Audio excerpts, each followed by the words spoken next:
I mentioned at the start of the show, we have a guest joining us. He's actually joining us by Skype, and it is very fun. He's actually in Israel. His name is Gregg Roman.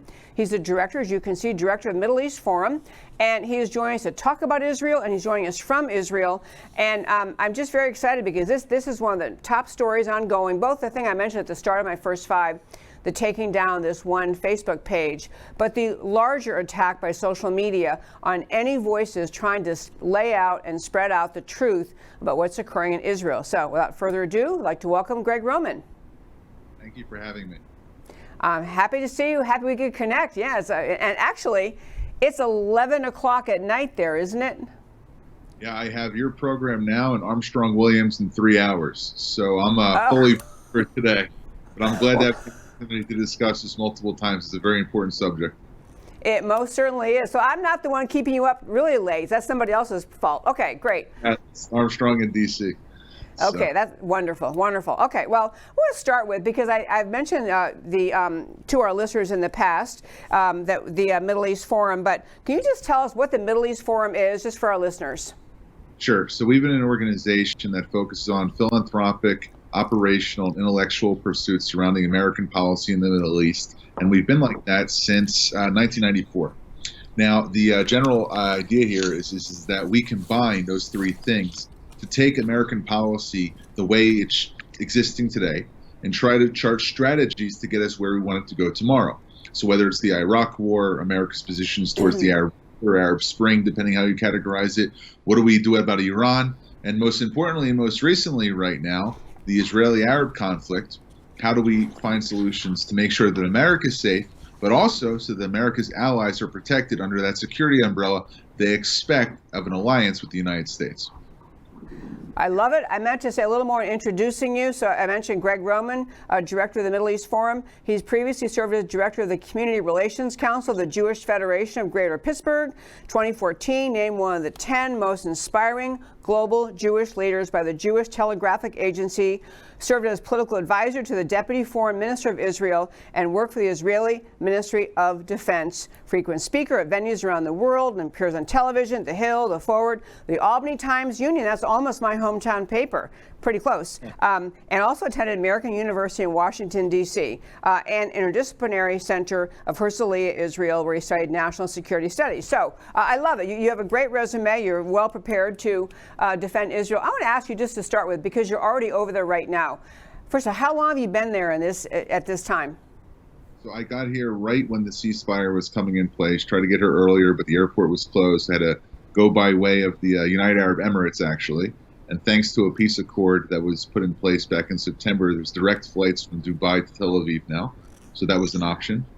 And beyond that, I was able to have the last 4 or 5 days speaking with Israelis, speaking with the Israeli government, getting the feedback of military leaders. And I've got a pretty good idea on what the consensus positions are and where there's division regarding how Israel fought this conflict for 12 days with the Hamas.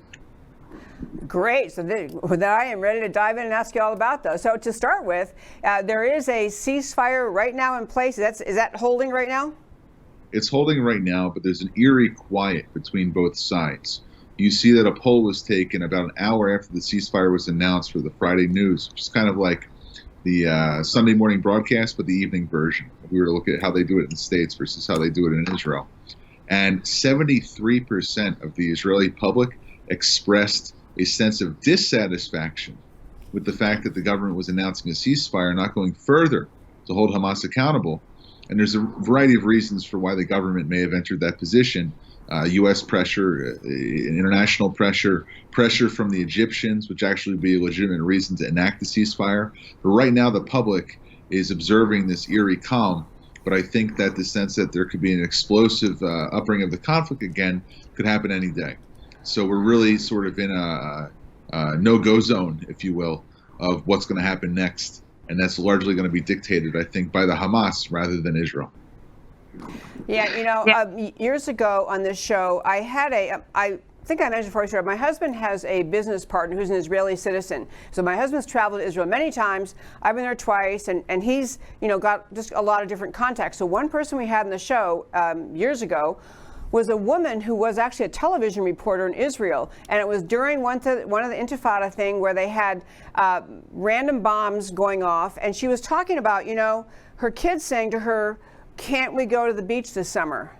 And she was explaining, the reason we can't do that is because there are no bomb shelters close enough to where we go. We can't get away in time. I just want to make that point. I think it's very hard for people in America, certainly, to envision living somewhere where you are living in a modern, and I love Israel, a modern state, a stable, cultured Western society, but when you are dealing with Hamas and their presence in Gaza, and with just surrounded by countries that aren't always friendly, that notion that you always might be under attack, and you always might be having, need 15 seconds or so, I think it was, to grab your kids and get to a bomb shelter as bombs start raining again. I think it's almost impossible for people in America to understand that, to relate to that. And then I guess I'm getting at, it relates to why many people in Israel might feel a little bit concerned about a ceasefire, because it appears to have been entered without any concession by Hamas that they will stop attacking. Is that in the ballpark of accurate? I think so. And I think if we look at the words of Clausewitz, the famous military historian, he said that politics is the continuation of war by other means. I would go so far as to say that the peace process has been and will be the process of continuing the Israeli-Palestinian conflict between wars. So when you look at the situation of your friend, and she's on the beach, and she has to worry not just about where her kids are or what's going to happen in terms of if they are in a moment of heightened tensions between Israel and the Palestinians, but the fact that she even has to have that notion go into her head when she's trying to provide family enjoyment. No Israeli citizen, no civilian around the world should live with a sense that one day there's peace and the next day there may be war, which really gets to the crux of the issue regarding the ceasefire. Israel had the opportunity, and I think would have had the casus belli, the rationale, and the raison d'etre to go into Gaza and to really eliminate the Hamas once and for all. Or if not going so far, it would have had the ability to get rid of its rocket launching capability. The rat line between Iran and Gaza, which was the main provider of Hamas's weaponry, largely ended when Sudan entered into a peace agreement with Israel last year. Most of the rockets were taken from Iran across the Arabian Gulf into Port Sudan, then up through the Sudanese desert into the Sinai and into Gaza. That supply line doesn't exist anymore. So if Israel wanted to go so far as to eliminate the rocket launching capability, or get pretty close to doing so, I think they would have had the support of the Israeli public. And had they done that, we wouldn't have to be worried about that threat as much today if there had not been a ceasefire versus where we are now, but the fact that hostilities ended, at least for this round, and now Hamas has a chance to rebuild again, even though it may be less than they had prior to 2021. There's still going to be a threat there, and they still have over 10,000 missiles pointed at Jerusalem and Tel Aviv. It's an untenable situation, and I think you'll see a fifth round of conflict sooner than later. Greg, we're speaking with Gregg Roman, who's head of Middle East Foreign. Greg, one thing I believe, I don't have the exact quote in front of me. I should have grabbed it before we started, but there was a quote by Netanyahu essentially saying, while the conflict was still ongoing, essentially saying, this time we're going to keep pushing and getting to the point perhaps where, what you're alluding to, the potential of Israel and the IDF to really do serious damage to the strongholds of Hamas, the rocket launchers. And I'm kind of curious what's your reason? What do you think the reason is that Netanyahu would have agreed to the ceasefire? He went on CBS Face the Nation, I believe, last Sunday. Not yesterday, but a week ago. And he said that Israel has two goals in this operation. One is to establish deterrence vis-a-vis Hamas. But deterrence only takes you so far. You had 7 years between the 2014 conflict, where you really had a war with a ground invasion in Gaza, and this one in 2021. But his second goal was the degradation of Hamas's capabilities and the effort to basically get rid of Hamas's leadership and its will to fight against Israel, to enact such a striking blow to Hamas and its different organizations and supporters that it wouldn't be worth their while to wage war against Israel again. And then when we saw on Monday and Tuesday, Tony Blinken and Joe Biden started really upping the pressure on Israel But then a call for a ceasefire came from Abdel Fattah al-Sisi, the president of Egypt, I think at Joe Biden's behest. And when that took place, Netanyahu thought that the political walls of support that support him were closing in around him, and he probably made the decision to stop then. But we have to understand the situation that Netanyahu is in is pretty precarious with Israelis domestically. Yeah. He's the head of the caretaker government right now. He has the opposition breathing down his neck, and perhaps he didn't think that he had the mandate to carry on an operation. But then this poll came out showing 73% were against a ceasefire. Maybe he'll rethink that if Hamas launches another rocket. Very, very thoughtful answer. Very, very valid. Yeah. We've always been supporters of Netanyahu. I think, and the Israeli people, I mean, everyone, or nearly everyone in Israel, you just want peace. You want to live in your country and let other countries do their thing. But they've had, since really their founding, they're surrounded by countries who, out of Islamic teaching, some committed to Islamic jihad as what they think is following their faith. They've just forever been in an untenable situation, and obviously they're far weaker as a country if America seems weak behind them, which is why it was so great to have President Trump behind them, and so questionable what will happen going forward between Biden and Israel. Okay, I want to actually turn to something else. You wrote a column in Newsweek, and I've been on this subject for a long time, which is the idea that there are people in America who say, and around the world, I am not anti-Semitic. I don't hate Jews. I'm not anti-Semitic.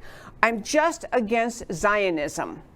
And you wrote a column in Newsweek talking about that. I just want to ask you to share, because I think they're one and the same. I think Zionism is just the establishment of Israel as a secure state for the Jewish people. And so if you don't like that, I don't get how you get to say you're not anti-Semitic. But I would love to have you spell out your thinking. I wrote a line there that when I read it a few times, I said, this is a pretty good line, so I'm going to repeat it right now. Jews are not hated because of Israel. Israel is hated because it is the Jewish homeland.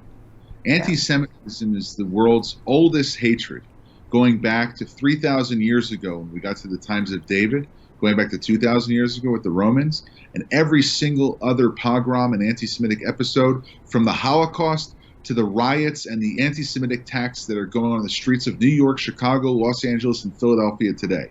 They all come from the same root of hatred, which is the fact that Jews, whether they be in America or in the United States, Canada, Europe, or Israel, have this sense of disillusionment from those who have often claimed to be their allies in the good times. But then when it gets to a little sense of maybe there being something going on in Israel or anywhere else, it's the Jewish population and their diaspora communities who are first to meet the brunt of the blame, whether it's because they're held to a double standard, whether it's because they're delegitimized, or whether because there's just a sense of hatred going back to myths and misnomers that perpetuated themselves for hundreds of years, and they end up facing the basis of this. And the only way to be able to remove anti-Semitism as a threat to the American Jewish community or to the global Jewish community is to take it head on and to get to its root and its source, rather than dealing with it as a somewhat seminal moment where you have a tweet from the president saying he condemns it, or a tweet from Alexandria Ocasio-Cortez,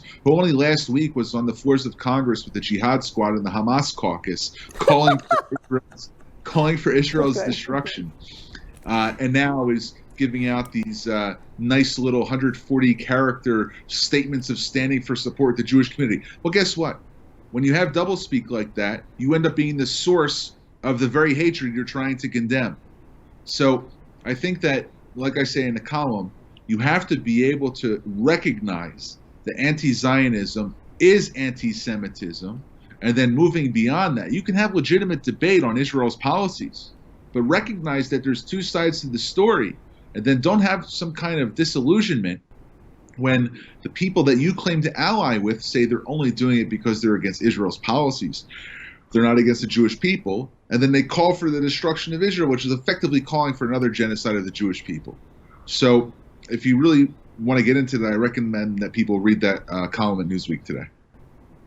I could not. I love the column, and I love that you wrote it. I love the arguments you're making. The column is entitled "The End of the Illusion That Anti-Zionism is Not Connected to Jew Hatred," opinion piece by Gregg Roman in Newsweek. I'll put this up at our website later, too. americacanwetalk.org. You really should read it, because I think a lot of people get away in America with what really is anti-Semitism, but they have some intellectual perch. Well, it's not really anti-Semitism. I'm just, I disagree with policy X, Y, and Z, so that's why I support boycott, diversify, and whatever the S stands for. Anyway, I mean, it's that, I support all these things to attack Israel, but I'm not anti-Semitic. It doesn't work. It's inconsistent with reality. This will have to be for another time, but I'm going to tell you my kind of ideological or theological thought about some source of anti-Semitism. In the early Bible times, the reason that many surrounding groups came to hate Israel was because the Jewish people, Israel didn't exist, hate the Jewish people, because the Jewish people were the one group who were saying there's one God. There's one God. And that idea was an affront to people of various tribes who had multiple gods and changing gods or whatever they had. And I think that the core idea in Judaism of one God it inflames people throughout millennia, and even up until today, as the leftists in America are trying so hard to drive God out of society, out of culture, out of everything, just drive any idea of God out of the public education system and the culture. The core Judaic, there is one God mindset is enraging, because they can't logically talk you out of believing, and not you, but talk people more broadly out of believing in one God. It has to do with that one God thing. Actually, we have a couple minutes. So is that a crazy theory, or what do you think? No, I think when we talk about divinity and we talk about the ecumenical relationship that Jews have with other religions, or even the Judeo-Christian heritage, which has been really in this country a sense of calling for a state of Israel since Thomas Jefferson suggested that the national language of the United States be Hebrew instead of it going and being English, as to distance himself from the king. There's been this relationship between America and Israel, which is based on not just the idea of monotheism, but what I would call ethical monotheism. So you can say that you believe in one God, but ethical monotheism is based on the idea that you act upon your belief in one God and his teachings. So I'm not a very, let's call it, ultra-Orthodox Jew, and I'm not wearing a kippah right now. I have my own way I practice my Judaism. But I've been taught, in the way in which I grew up, and many Israelis are like this, as are Americans, that you act upon your beliefs. You protect your beliefs. And when a system's enshrined to create a secular yet also system that respects religion, or at least respects the belief of others, and in Israel, it respects Islam, it respects Christianity, it respects Judaism, and whatever other religions are practiced here. You try to be inclusive and act on your belief in what God teaches you, or what the teachings of gods are, or even if you're an atheist, if we go that far, you still have the sense that your beliefs are protected. You act upon your beliefs of protecting other people. But when we talk about Hamas, as you read in the opening remarks in your first 5, you have a charter that calls for the destruction of the other. The entire idea of Palestinian identity is based on the idea that Jews should not exist in Israel and should be replaced by Palestinians. And until you break the will of that identity, until you get rid of the leadership who promulgate that idea, you will still have conflict. So while you may point it towards monotheism, I'm taking this from more of a policy point of view, right? How governments and politicians interact with the public and what the United States should do. Israel has to act on its belief in the Jewish state. The United States, which has always been Israel's greatest ally, must act on that alliance. And in doing so, they shouldn't just promote the Israel relationship and the fact that it should be able to exist as a state like any other state in the world. It needs to actively defend that relationship. And when that doesn't happen, you get to a situation like where we're at now, waiting for the 5th round of conflict with Hamas. As we say in our Christian faith, amen to that. Here in America, I was going to say, I do often defend the Judeo-Christian roots of America because, among many things, a primary notion of that is that it actually gives freedom to everyone. It's not intended to be unlike what you're reading in the charter of Hamas, unlike what many jihadists say. Their purpose is to impose Islam on everyone, whether you like it or not. Judeo-Christian ideas in the founding of America especially were a true freedom of religion, respect for the right of the individual. You can change your mind every day what your faith is. Sorry, go ahead, sir. If I could just interject here something. There's actually something like 30 different from the Quran, tenets that support Zionism. This is something that not many Muslim scholars like to speak about, but there's a very Zionist pattern of thought in the Quran itself. So that's something that not too many people like to discuss, but there's a great article that the founder of our institute, Daniel Pipes, wrote about the Quranic's belief in Zionism. So I'll try to get that link to you. But please email me that. Yes, I love it. Yeah. Not just Islam, like Islam itself, whatever, you have interpretations of it, this and that, but you can get to the roots of Islam, where you would even say that Muslims should be calling perhaps for a Jewish state. Okay. On that extremely novel note, I have never heard that by Daniel Pipes, but I'm going to find that. If you sent it to me, it'd be great. And I so enjoyed talking with you today. I'm so glad you're available to join us. Thank you so very much, Gregg Roman, for being in Israel and standing up for and really sharing with the world what's actually occurring over there, and for writing the column you wrote in Newsweek. Very, very thoughtful, and I appreciate that so much. So thank you for joining us. Thank you for having me.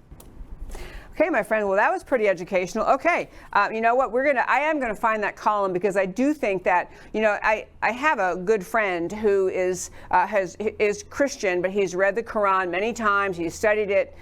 And I'm going to call him later and ask him if he knew about this, passages in the Quran that in some way seem to support the right of Zion, the mission of Zionism, or the establishment of the state of Israel, because I have not heard that. And obviously many passages in the Quran directly inscribe, in fact, they're written into the charter of Hamas. I didn't get that far into it, but they're written into the charter of Hamas, directing people, if they want to be considered devout Muslims, they must kill Jews whenever they see them. I mean, really that kind of language. So, you know, the Quran is a vast compilation of many contradictory things. And so I'm interested to hear what he's talking about. But I think in Israel and what they're dealing with today, and wrapping up that interview, I think in the situation in Israel today, you're really seeing the modern era dealing with very ancient teachings in the Quran, the Islamic jihadist movement that is called Hamas, the Hamas organization dedicated to destroying Israel. And you have the state of Israel, just as any other country in the world wants to survive, wants to live in peace, wants to have orderly society, and yet they live surrounded by enemies who would happily destroy them, not just the Palestinian, the Hamas that is occupying Palestine, the Palestinian area, the Gaza Strip, but other countries surrounding them. And so it's a modern day carrying out of what ancient, kind of Middle East tensions have been since almost time began. But I'm hoping more and more education, more awareness of people recognizing that the battle is not between Israel and the Palestinians, it's between Israel and the terrorist Islamic jihadist organization called Hamas. That's where the battle is. Everybody honest enough to recognize that has got to recognize you stand with the country that's simply trying to defend their very existence.